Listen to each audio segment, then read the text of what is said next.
A Marília Ribeiro de volta, que vai trazer para a gente as informações dessa viagem do Flávio Bolsonaro. Hoje ele participa da audiência pública, a gente não deve ter imagem dessa participação, né, Marília? Mas, certamente, a gente vai ter muita informação importante. E Flávio Bolsonaro geralmente fala sobre, né? Aparece aqui também o Rodrigo Medina, nosso internacionalista, que está sempre aqui com a gente e vai comentar assim que a Marília trouxer todos os detalhes. Bom dia de novo, Marília. Bom dia novamente, Nath, ao Bruno, a todos que estão nos acompanhando. Hoje, então, acontece o último dia de audiências lá nos Estados Unidos para poder tratar a respeito, então, da sugestão do escritório americano de taxar produtos brasileiros em 25%. Essa discussão, ela começou ontem, nós tivemos ali vários setores tratando sobre o tema e hoje devemos ter a continuidade, então, dessas discussões. Os painéis, eles estão divididos ali em 14 painéis, onde os representantes falam, lembrando que esses representantes, eles foram inscritos antes mesmo, foi aberto ao público, o governo brasileiro acabou não se inscrevendo com a justificativa de que apenas empresas privadas deveriam participar dessa discussão e o governo brasileiro já estava tratando a respeito deste assunto com os próprios representantes do comércio americano. Nós tivemos aí reuniões na semana passada e devemos ter outras reuniões ao longo desses próximos dias com o Ministério do Desenvolvimento, Indústria, Comércio e Serviços e também com o Ministério das Relações Exteriores, juntamente com o governo norte-americano. Agora, Nath, falando a respeito então desse painel, vamos ter a continuidade dele. Ele começa ali por volta das 10 horas da manhã, horário aqui de Brasília. Será cronometrado ali o tempo de fala dessas pessoas que foram inscritas, como, por exemplo, o senador e pré-candidato à presidência da República, Flávio Bolsonaro. O cronômetro deve girar ali em torno de 5 minutos. Lembrando que essas pessoas que se inscreveram para poderem falar nessa audiência, elas vão trazer ali um resumo do que já foi apresentado por escrito. O senador Flávio Bolsonaro, ele enviou um documento ao governo americano, ali um documento de 86 páginas, então ele vai tentar ali resumir nesse prazo ali de cerca de 5 minutos o que vem nesse documento. E o que ele acabou pedindo? Ele pediu a suspensão, então, dessas tarifas, dessas possíveis tarifas aos produtos brasileiros e também pediu que o PIX pudesse ficar excluído, então, dessa decisão que deve vir ali no dia 15 de julho. Ele vai sustentar isso durante os seus 5 minutos. Importante a gente trazer aqui também, Nath, que essa é uma etapa, uma das últimas etapas ali até que o governo americano venha decidir ou não sobre a imposição dessas tarifas, mas é importante também trazer que ela não define, não é essas audiências que estão acontecendo segunda e terça-feira que vão definir se de fato essas tarifas serão aplicadas ou não ao Brasil. Os representantes que fazem parte desse escritório, logo depois dessas audiências, eles vão se reunir, vão pegar todos os argumentos que foram ali ouvidos durante esses 2 dias e aí eles vão trazer uma conclusão. Lembrando que o prazo final, ele se encerra ali no dia 15 de julho. Importante também a gente relembrar, né, toda essa questão envolvendo as tarifas, que no ano passado nós tivemos ali a imposição de outras tarifas, elas ali de acordo então com o Eduardo Bolsonaro, que é ex-deputado federal, que está lá nos Estados Unidos, houve ali participação dele propriamente para que essas tarifas pudessem ser aplicadas. Todo esse processo aconteceu durante o julgamento do ex-presidente Jair Bolsonaro no Supremo Tribunal Federal, quando ele foi condenado ali a 27 anos e 3 meses de prisão. Tivemos também, além dessa questão das tarifas, também tivemos ali a aplicação de sanções a ministros do Supremo Tribunal Federal, como o ministro o ministro Alexandre de Moraes e também ao ministro da Saúde, Alexandre Padilha. Agora, então, nós temos mais essa sugestão. Ela ainda não está valendo, somente a partir do dia 15 de julho que vamos ter uma definição, mas foi uma sugestão vinda ali do escritório americano. Também existe ali uma outra tarifa que vem ser discutida aí logo após a conclusão dessa, que é a tarifa de 12,5% a outros produtos também, produtos brasileiros, mas nessa discussão de agora, que Flávio Bolsonaro participa, não entra essa tarifa de 12,5%, apenas a de 25%. Importante reforçar, essas audiências elas ainda não vão definir se a aplicação dessas tarifas devem ou não acontecer. A gente segue aguardando, como você disse, Nath, não devemos ter aí transmissão dessas audiências, mas provavelmente devemos ter aí uma nota vinda da assessoria do senador e pré-candidato à presidência da República, Flávio Bolsonaro, e ele também deve conversar com jornalistas lá em Washington para poder trazer detalhes sobre o que ele falou a respeito, então, da sua defesa em relação a essas taxas, e a gente segue aguardando o que vem aí pela frente, Nath. Perfeito. Valeu, Marília. Marília traz os detalhes sempre aqui de Brasília e volta assim que tiver novidades. Bom dia agora, Medina. É sempre um prazer te ter aqui no Acorda Metrópolis. Bom dia, Natália. Bom dia, Marília. Que bom estar de volta para discutir tão importantes temas para a realidade contemporânea. Exatamente. Bom, o primeiro e o mais importante nesse momento para o Brasil, já há algum tempo, é essa novidade, né, dos novos tarifaços. Os novos tarifaços surgem, coincidentemente ou não, depois da volta do Flávio Bolsonaro à visita ao presidente Donald Trump, ao J.D. Vance e ao Marco Rubio. Assim como a questão do tarifaço, coincidentemente ou não, os Estados Unidos começam a reconhecer CV e PCC como grupos terroristas. Por que eu estou relembrando essa história também? Porque, nesse caso, o Flávio voltou dizendo que foi ele que conseguiu fazer isso. Foi um importante capital político para ele. Mesmo assim, naquele momento, o que mais pesou foi a situação dele com o Daniel Vorcaro e segue distanciando ele do presidente Lula nas pesquisas. Outro ponto que segue difícil para o Flávio Bolsonaro é justamente a questão do tarifaço. Ele volta dos Estados Unidos dizendo, no primeiro momento em que surge essa história do tarifaço, ele diz, não, em relação a isso eu não pedi para o presidente tarifar o Brasil, eu pedi o contrário, para o presidente Donald Trump não tarifar o Brasil. Mas no ano passado, no primeiro tarifaço, a família Bolsonaro, Flávio, Eduardo, festejaram o tarifaço. E aí a questão do tarifaço se juntou à amizade dele ali com o Daniel Vorcaro e é isso, segue dificultando a vida do Flávio em relação às pesquisas nesse momento de pré-campanha. Ele está indo lá para os Estados Unidos, professor, para tentar um lugar ao sol, tentar um lugarzinho nessa narrativa e do lado que é melhor para ele nas intenções de voto? Tendo em vista que um dos momentos mais importantes de recuperação da popularidade do presidente Luiz Inácio Lula da Silva foi exatamente a postura adotada frente ao primeiro tarifaço, né, no ano passado, de não ceder a discursos mais duros e, diante ainda da culpa assumida pelo próprio Eduardo Bolsonaro de que teria sido o tarifaço contra o Brasil resultado de um protagonismo seu, o senador Flávio Bolsonaro tenta agora desvencilhar-se, em que pese uma carta de agradecimento pela sua atuação, né, nessa investigação comercial que agora resulta na possibilidade de nova tarifação de 25%. Né? Ele tenta se descolar dessa responsabilidade por um eventual novo tarifaço, tentando acumular capital político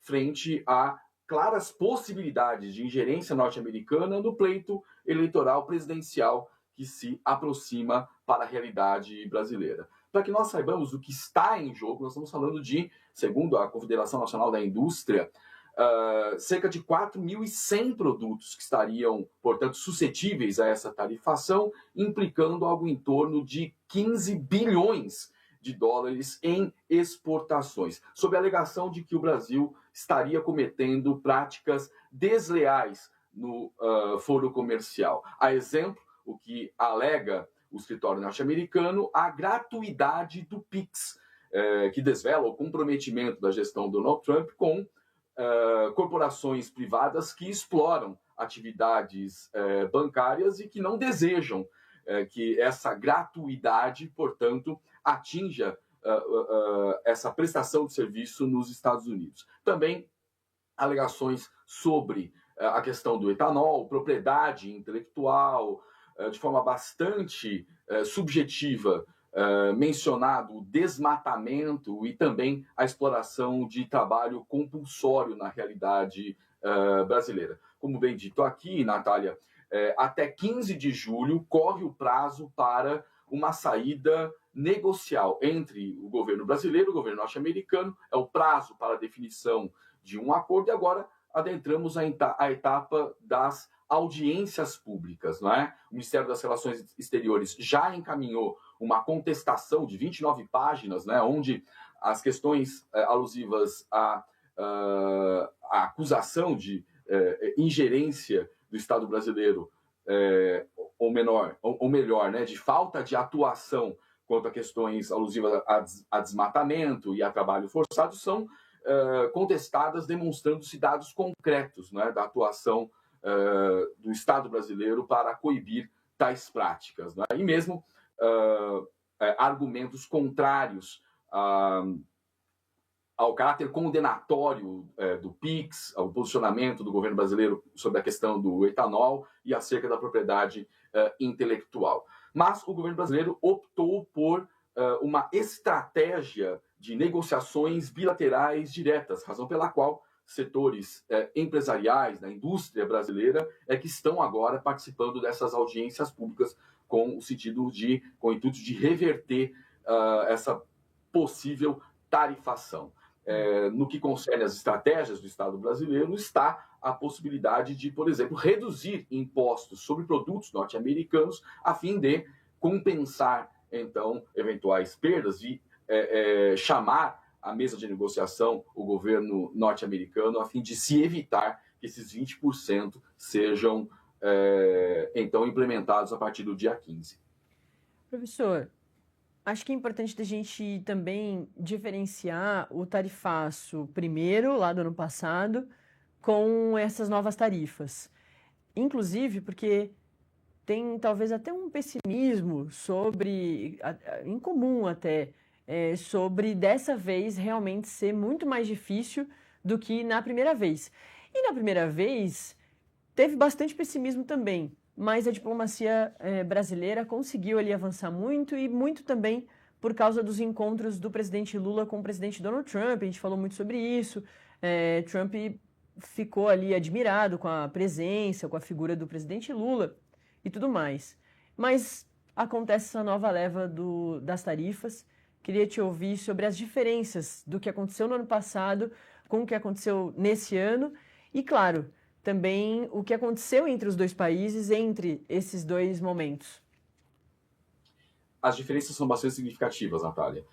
Primeiro porque as primeiras tarifas estavam num contexto muito mais ampliado de guerra tarifária movida pelo governo norte-americano contra diversos países. Muitos deles alianças estratégicas de longa data do governo norte-americano. Se você bem se recorda, essa primeira onda de tarifações aconteceu num contexto bastante estapafúrdio de ameaça de anexação do Canadá, um parceiro comercial dos Estados Unidos, no NAFTA, também de um dissenso muito grave em relação ao México, e explicitando uma estratégia negocial de imposição de tarifas e de ameaças de tarifação como moeda de troca para a obtenção de vantagens que de outra forma não seria possível garantir. Então, esse é o contexto do primeiro tarifaço sobre o qual nós muito falamos aqui. Essa segunda ameaça de tarifação ocorre praticamente isolando o Brasil de todo o contexto que outrora havia e muito assertivamente mirando para a disputa eleitoral que já principia e colocando, por meio da mediação do Marco Rubio, a gestão Donald Trump favorável claramente a um dos lados e pondo sob risco a própria soberania do Estado brasileiro, porque ao classificar Comando Vermelho e Primeiro Comando da Capital como organizações terroristas, abre-se uma brecha para que intervenções militares ocorram sem passar, por exemplo, pela aprovação das casas do Congresso norte-americano, exemplo do que vimos na Venezuela, apesar de que Venezuela e Brasil são realidades e constituições institucionais muitíssimo diferentes, não é? Mas é assim que se coloca, em termos conjunturais, essa nova ameaça de tarifação, claramente expondo a política externa norte-americana numa ação de ingerência sobre a realidade brasileira, fomentada pela oposição política ao governo federal e com severos riscos, né, de, em nome de vantagens concorrenciais, essa atuação se desprender dos interesses da própria oposição política, que pode malograr, né, nos seus intentos e colher frutos bastante amargos desse fomento à intervenção. Eu acho que também é importante, professor, te perguntar sobre os argumentos do governo brasileiro. No primeiro tarifaço, os americanos também foram bastante prejudicados, além dos brasileiros, né? Tinham produtos ali muito importantes para o dia a dia do americano, o café, a carne bovina, o suco de laranja. Isso também deve ser utilizado agora na argumentação nova, tem sido utilizado na nova argumentação aí do governo brasileiro. Acho que é interessante te ouvir também sobre o que pode ajudar o Brasil na negociação e que talvez tenha espaço ali junto do presidente Donald Trump. Bom, há mais de uma dezena de setores afetados pela nova ameaça de tarifação, né? Desde a metalurgia, que tem impacto direto sobre o setor da construção civil nos Estados Unidos, pode levar a um aumento abrupto dos preços implicados nesses nichos de atividade, passando pelo agronegócio, né? Nós temos, sob ameaça direta de tributação, o açúcar, também o etanol e óleos animais de várias espécies. Ou seja, na cesta básica do produto do consumidor mediano norte-americano, agrava-se o problema da inflação que já tem curso naquela realidade por meio de diversos processos entrecruzados, que passa inclusive pela intervenção militar norte-americana no Irã, fechamento do Estreito de Hormuz, o aumento dos combustíveis, do frete marítimo, do combustível de aviação. Mas, voltando ao tarifaço, impacta também em diversas manufaturas, desde o fabrico de pneus, né, importação de pneus automotivos, tem impacto, portanto, sobre a indústria automobilística, né, até molduras de madeira que são ali costumeiramente consumidas e que provém do Brasil. Então, de novo, isso pode levar a um maior impacto em termos inflacionários para a realidade norte-americana e, por sua vez, ocasionar uma queda ainda maior da popularidade do presidente Donald Trump, que está às vésperas das eleições de meio de mandato, que ocorrerão agora em novembro, onde deve se renovar parte considerável do Congresso, colocando sob risco a sua própria base de apoio, né, que é absolutamente elementar para a condução das suas agendas políticas. Então, há riscos para todos os lados implicados aí. Sem a menor sombra de dúvidas, isso deve pesar para a decisão, que ao fim e ao cabo, Natália, compete ao próprio Donald Trump, né, a partir, é claro, das prescrições feitas no contexto dessa investigação comercial, mas, no final das contas, é a sua decisão que pesa, né? O que disser o presidente Donald Trump será feito em termos de implementação ou não dessas tarifas. Professor, a cúpula da OTAN vai começar também. Acho que é importante te ouvir sobre, afinal de contas, boa parte do que vai ser discutido vem das atitudes do presidente Donald Trump, ou do que os Estados Unidos vêm tomando de decisões ao longo desse 1 ano e meio aí dele como presidente de novo. Diversas, né, a gente está colocando aqui também uma das manchetes do Metrópolis, do Trump voltando a debochar da premier da Itália, Giorgia Meloni. Já surgiu aí de que ele quer se encontrar com Zelensky para falar sobre a guerra com a Rússia. Enfim, tem diversas pautas importantes, mas muitas no entorno aí dos Estados Unidos, guerra contra o Irã e tudo mais. Queria te ouvir também o que a gente pode esperar da cúpula da OTAN. Sim, a cúpula da OTAN começa hoje. Cúpula anual de 2 dias, sediada em Ankara, na Turquia, e que reunirá líderes de 32 países membros do Pacto Militar, que está em notável processo de expansão em direção, nesse momento, à Finlândia e à Suécia. E se reúne sob uma sombra, que são as tensões entre Estados Unidos e países europeus, demandando propriamente um reposicionamento do pacto militar frente a uma nova realidade que diz respeito tanto à guerra movida pelos Estados Unidos contra o Irã e que tentou, não poucas vezes, mover os Estados-membros da OTAN contra o Irã para uma joint venture no Estreito de Hormuz, não é?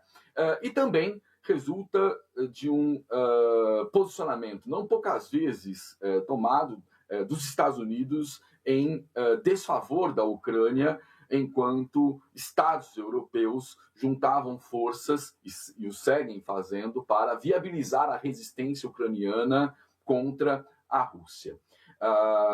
O encontro acontece, como eu disse, em Ankara, tem como secretário-geral da OTAN o Mark Rutte e sob presidência do próprio Donald Trump, reunindo-se aí então os Estados-membros sobre essa sombra, né, sobre esse espectro da tensão entre Estados Unidos e países europeus, em torno de questões muito bem demarcadas, né? Já há pelo menos 3 encontros de cúpula. A guerra da Ucrânia é tema central dessas discussões. Nós estamos no 4º ano de conflito e numa realidade, desde o plano diplomático e militar, bastante distinta. A Ucrânia, no último período, chegou a recuperar algo em torno de 400 quilômetros quadrados de território, em que pese ainda o avanço russo e os recentes ataques russos à capital ucraniana, Kiev, né, resultando aí num número considerável de mortos e feridos. Foram 2 ataques de larga envergadura no tempo de uma semana. E também o sucesso de ações ucranianas por meio de drones, bombardeando instalações russas em realidades bastante longevas, como a Sibéria e São Petersburgo, por exemplo. No que concerne ao desenvolvimento da guerra da Ucrânia, esses ataques havidos contra Kiev e que resultam em 22 mortos nesses últimos ataques, somando-se aos 30 mortos do dia 2 de julho, nós temos o alerta feito pelo presidente Volodymyr Zelensky quanto à escassez de mísseis de interceptação de drones. Refiro-me ao sistema Patriot, que é de fabricação norte-americana. Portanto, cobra-se de Estados europeus na cúpula da OTAN, da parte do presidente ucraniano, um maior apoio no envio desses mísseis balísticos de interceptação e também apoio norte-americano, uma vez que o presidente ucraniano afirma a possibilidade de mísseis Patriot serem fabricados na própria Ucrânia. Vamos lembrar que à época do Império Soviético, a Ucrânia desempenhou esse papel do fabrico de mísseis balísticos, não é? Então, seria preciso que o governo norte-americano cedesse os direitos de fabricação desse sistema para que a Ucrânia pudesse se reposicionar militarmente. Vamos lembrar que o custo de cada disparo de um míssil Patriot é de algo em torno de $1 milhão, né? Enquanto o custo de fabrico de um drone, né, que está sendo, segundo informa o governo russo, fabricado na Polônia e desde a Polônia fornecido para a Ucrânia, o que tem elevado as tensões entre o Kremlin e o governo polonês, não é? São necessários, o custo dos drones é muitas vezes inferior ao fabrico de um míssil Patriot. Por vezes são necessários até 4 disparos ou seja, 4 milhões de dólares, para se interceptar, então, um único drone, que é fabricado em muito mais larga escala e chega muito mais facilmente aos teatros de operação da guerra. Portanto, esse deve ser o tema central das discussões, em que pesem outras relevantes questões, como a guerra contra o Irã, a questão da segurança marítima, que deve envolver os Estados-membros da OTAN para a resolução de termos acerca do transporte de petróleo pelo Estreito de Hormuz, e um outro ponto muitíssimo sensível, gastos militares, o que implica em questões de segurança de Estados europeus e a sua capacidade de defesa, de produção de defesa, independente dos Estados Unidos, do apoio norte-americano, né, para um rearmamento europeu. Vamos lembrar, só para você ter ideia do que significa essa independência em relação aos Estados Unidos, o Canadá acaba de comprar um número considerável de submarinos da Alemanha, né, no momento subsequente a uma ameaça norte-americana de anexação do Canadá. Parece anedótica, mas uma declaração dessa natureza, ainda que seja feita por uma rede social, que parece-nos é o veículo comunicacional quase que oficial da Casa Branca, isso produz tensões em larga medida. É isso. Professor, você vai continuar comigo, eu vou adicionar